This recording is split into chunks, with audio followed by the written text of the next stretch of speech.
नमस्कार, जय गजानन. तुमच्या सगळ्यांचं आपल्या चॅनलमध्ये खूप खूप स्वागत आहे.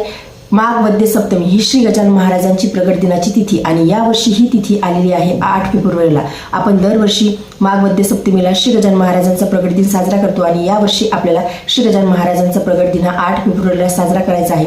आपल्या सर्व गजानन भक्तांच्यासाठी ही एक पर्वणी असते, हा एक आनंदाचा दिवस असतो. श्री गजानन महाराजांचा प्रगट दिन. महाराजांच्या प्रगट दिनाच्या निमित्ताने अनेक भक्त वेगवेगळ्या सेवा करतात. म्हणजे कुणाचं श्री गजानन विजय ग्रंथाचं पारायण चालू झालं असेल 21 दिवसाचं, किंवा कुणाचं नामस्मरण चालू झालं असेल, किंवा अनेक भक्त श्री गजानन महाराजांचा प्रगट दिनाच्या निमित्ताने लिखित नामजप देखील श्री गजानन महाराजांच्या चरणाशी अर्पण करतात. तर आजच्या व्हिडिओमध्ये आपण लिखित नामजप श्री गजानन महाराजांच्या चरणाशी कसा अर्पण करायचा आहे प्रगट दिनाच्या निमित्ताने त्याचीच माहिती बघणार आहोत. तर ज्यांना लिखित नामजप अर्पण करायचा आहे त्यांनी कसा करायचा आहे, लिखित नामजप करताना पेन कुठला वापरायचा आहे, त्यानंतर लिखित नामजप झाल्याच्या नंतर त्या वहीचं काय करायचं आहे, लिखित नामजप कोण करू शकतो, लिखित नामजप करताना लिखित नामजपाचे काय काय नियम आहेत, या सगळ्यांबद्दलची माहिती आपण आजच्या व्हिडिओमध्ये बघणार आहोत. गजानन महाराजांच्या प्रगट दिनाच्या निमित्ताने तुम्हालाही श्री गजानन महाराजांच्या चरणी लिखित नामजप जर का अर्पण करायचं असेल तर व्हिडिओ शेवटपर्यंत नक्की बघा, म्हणजे तुम्हाला संपूर्ण माहिती मिळेल. आणि तुमचे काही क्वेश्चन असतील तर ते तुम्ही कमेंटमध्ये नक्की विचारा, मी त्याचं उत्तर नक्की देईन. वद्य सप्तमी या तिथीला आपण दरवर्षी श्री गजानन महाराजांचा प्रगट दिन साजरा करतो आणि यावर्षी माघ वद्य सप्तमी ही तिथी 8 फेब्रुवारीला आली आहे आणि त्या दिवशी आपण श्री गजानन महाराजांचा प्रगट दिन हा अतिशय आनंदामध्ये साजरा करणार आहोत. आपल्या सर्व श्री गजानन महाराज भक्तांच्यासाठी हा दिवस म्हणजे एक पर्वणी असतो, श्री गजानन महाराजांचा प्रगट दिन. श्री गजानन महाराजांच्या प्रगट दिनाच्या निमित्ताने अनेक जणांचं पारायणाची सुरुवात झाली असेल. ज्यांना 21 दिवसाचं पारायण करायचं आहे आणि ज्यांना 7 दिवसाचं करायचं आहे, किंवा 5 दिवसाचं करायचं आहे, किंवा 3 दिवसाचं करायचं आहे, किंवा 1 दिवशीय श्री गजानन विजय ग्रंथाचं पारायण करायचं आहे, मग त्या पद्धतीने ते सगळेजण करतील. सर्वात अगोदर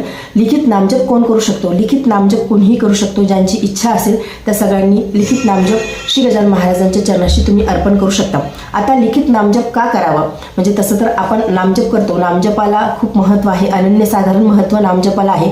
म्हणजे मी तुम्हाला नेहमी करता सांगते की कलियुगामध्ये सर्वश्रेष्ठ हे नामस्मरण सांगितलं आहे. आता आपल्याला पारायण ज्यांच्याकडून करणं होणार नाही त्यांनी आवर्जून नामस्मरण करावं. आणि लिखित नामजप देखील करण्याची पद्धत आहे. अनेक भक्त लिखित नामजप देखील करतात.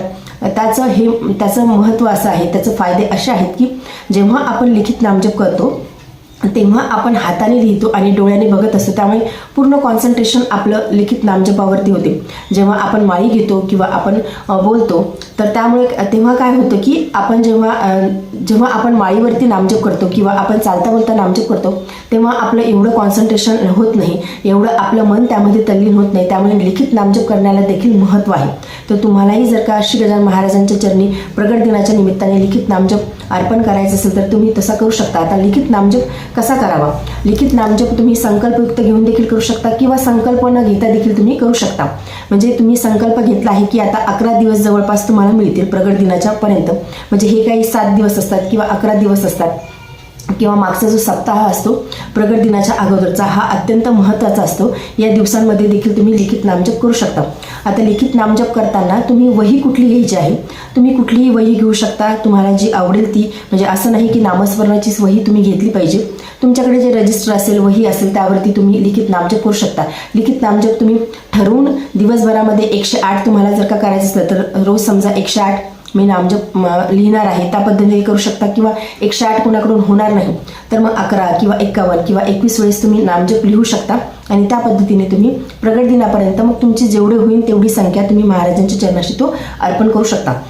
आता लिखित नामजप करताना तो मुळात कसं लिहायचं आहे किंवा कसं करायचं आहे, तुम्ही असं कुठलंही एक रजिस्टर घेऊ शकता घरातलंच. म्हणजे तुम्हाला जर का नामस्मरणाचं बुक आणायचं नसेल, नोटबुक आणायचं नसेल तर घरात तुम्ही रजिस्टर किंवा वही तुम्ही घेऊ शकता. त्यावरती तुम्ही लिखित नामजप करू शकता. लिखित नामजप करताना तुम्ही असा कॉलम करून घ्या. त्या पद्धतीने आपण आपल्या पेजवरती कॉलम करून घ्यायचा आहे आणि या पेजवरती आपण अशा पद्धतीने मंत्र जप हा लिहून काढायचा आहे. अगोदर कॉलम करून घ्यायचा आहे. जेवढा आपला मंत्र मोठा आहे, म्हणजे आता कुणाचं अक्षर छोटं असते कुणाचं मोठं असते, त्या पद्धतीने तुम्ही कॉलम करून घ्यायचे आहे. 2 कॉलम होतील एका पेजमध्ये किंवा 3 कॉलम होतील, त्या पद्धतीने तुम्ही कॉलम करून घ्यायचे आहे. आणि त्यानंतर मग तुम्ही तुमची जे रायटिंग आहे किंवा जे लिहिणं आहे ते पूर्ण करायचं आहे. लिखित नामजप केल्याच्या नंतर या वहीचं काय करायचं आहे हा सगळ्यात मोठा प्रश्न आहे की लिखित नामजप केल्याच्या नंतर या वहीचं काय करायचं आहे. तर तुम्ही ही जी वही आहे ती तुम्ही आपण जिथे ग्रंथ ठेवतो तिथे तुम्ही ठेवू शकता, कारण आपण जो लिखित नामजप करतो ती एक आपली आध्यात्मिक प्रॉपर्टीच असते. त्यामुळे ती व्यवस्थित ठेवणे देखील तेवढंच गरजेचं आहे. म्हणजे त्याला कुणाचा पाय वगैरे लागणार नाही याकडे आपल्याला लक्ष द्यायचं आहे. ती अशीच कुठेतरी पडणार नाही याकडे देखील आपल्याला लक्ष द्यायचं आहे. त्यामुळे लिखित नामजप केल्याच्या नंतर तुम्ही एकदा देवघरामध्ये तुमची वही ठेवून द्या. म्हणजे ज्या दिवशी प्रगट दिन असेल त्या दिवशी तुम्ही महाराजांच्या चरणाशी ती अर्पण करून द्या. त्यानंतर तुम्ही ती जी वही आहे ती तुम्ही आपले ग्रंथ असतात तिथं ठेवू शकता, किंवा तुम्ही एखाद्या मंदिरामध्ये दान करून देऊ शकता, किंवा तुम्ही पाण्याच्या प्रवाहामध्ये देखील लिखित नामजपाची वही तुम्ही सोडून देऊ शकता. लिखित नामजप करताना पेन कुठला वापरायचा आहे? पेन तुम्ही ब्ल्यू वापरू शकता, किंवा मग तुम्ही रेड पेन देखील वापरू शकता. रेड पेन यासाठी वापरायचा आहे की आपण जो काही लिखित नामजप करू तो छान दिसतो, सुंदर दिसतो, त्यामुळे तुम्ही रेड पेनाचा देखील वापर करू शकता. लिखित नामजप करताना पिरियड वगैरे आला त्यामध्ये देखील तुम्ही तुमचा लिखित नामजप हा करू शकता.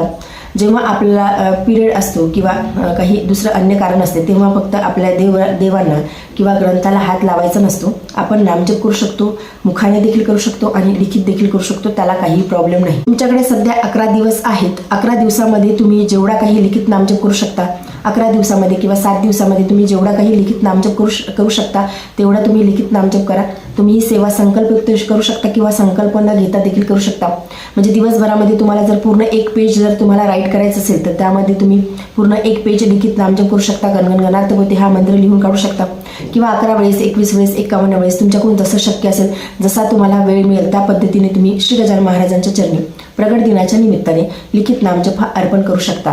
तुमचे काही जर का प्रश्न असतील, जवळपास मी सगळ्याच प्रश्नांचे उत्तर देण्याचा प्रयत्न केला, परंतु अजूनही तुमच्या मनामध्ये काही प्रश्न असतील तर तुम्ही कमेंट बॉक्समध्ये नक्की विचारा, मी त्याचं उत्तर नक्की देईल. तर आजच्या व्हिडिओमध्ये एवढेच. व्हिडिओ जर तुम्हाला आवडला असेल तर व्हिडिओ लाईक करा, चॅनलवरती नवीन असेल तर चॅनलला सबस्क्राईब करा. जय गजानन, धन्यवाद.